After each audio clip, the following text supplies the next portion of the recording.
and welcome back. We are ready for our last chapter.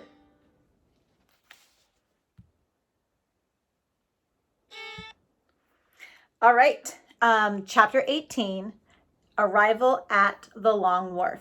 My hair. All right. The following morning, Praiseworthy and Jack climbed aboard the stage for Sacramento City and were given a rousing send-off.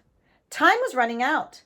Now that they had struck it rich, they had better hurry back to Boston before Aunt Arabella sold the house with all of its family memories. But lately, Praiseworthy found himself thinking less and less about Boston and more of Miss Arabella. She would like California, he thought, and of course, she ought to be finding herself a husband. A man would be lucky to have her at his side. If only he weren't a butler. But that was unthinkable. He quickly forced the thought out of his head. Jack was also disappointed when they came down out of the mountains and arrived in Sacramento City without even a glimpse of a road agent. He had been ready at any moment to draw his four-shooter. A steamboat was waiting in the river. They bought tickets and went aboard with their heavy pouches of gold dust.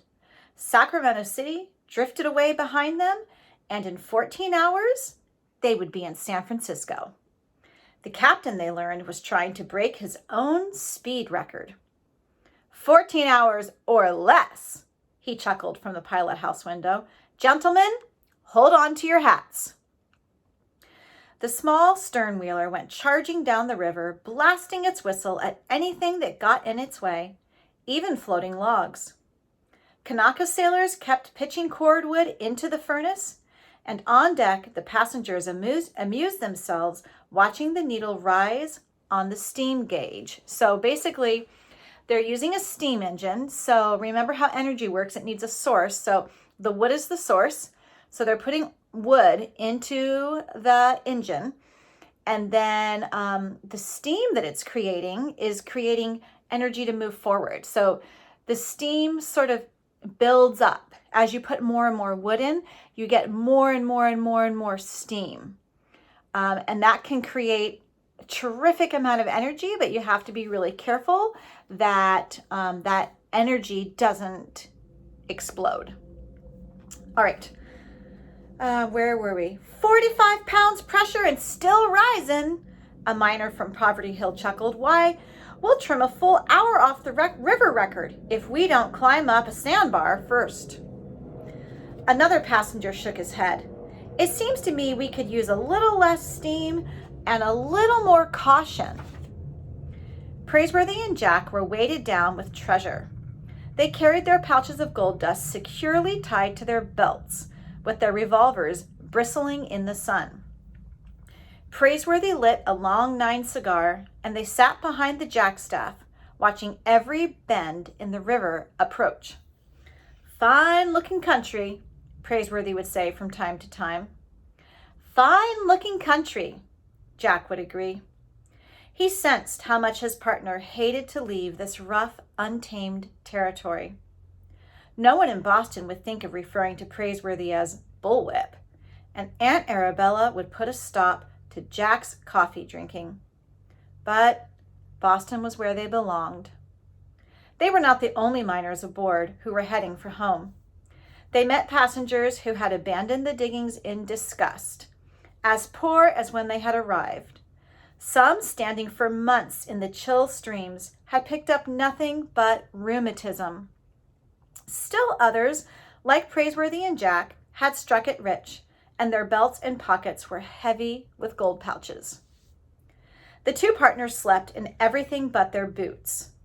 When they awoke the next morning and went out on deck, the sternwheeler was entering the broad blue stretches of the San Francisco Bay.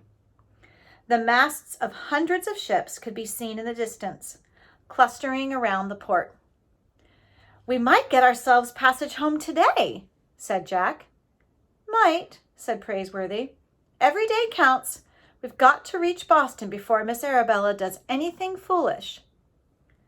The passengers were gathering around the steam gauge again, and someone called out, 58 pounds pressure and still rising.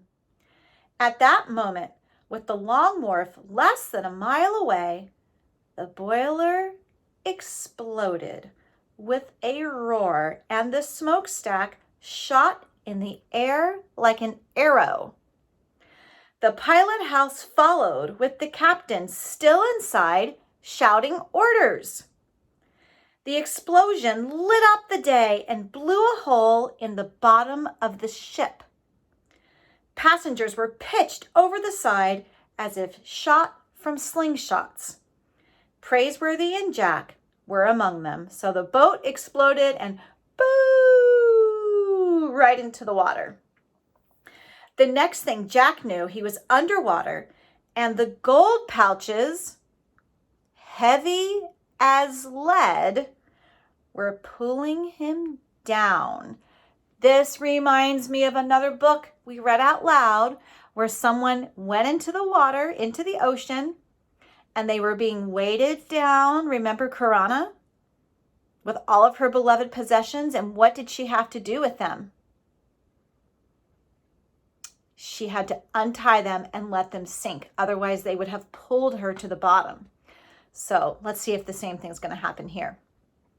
All right. He fought to come up, but the weights, which were the gold, kept dragging him below. Then, fighting for his life, he unbuckled his belt. Buckskin pouches and 4-shooter fell away into the deep. Seconds later, he bobbed to the surface. He spit water and looked around. The riverboat was gone. So was Praiseworthy. But a moment later, his partner appeared, breaking surface about 10 feet away. Jack felt a quick throb of relief. He wiped the wet hair out of his eyes. "Hang on, partner," said Praiseworthy, shoving over a splintered plank of wood. "Are you all right?" "Ruination!" cried Jack. I had to unbuckle my belt." Praiseworthy's whiskers were running with seawater. "Think nothing of it, Jack. I had to do the same." And we're going to stop right there. And next time we will read the very end of the book. All right. I hope you come back later today. See you then.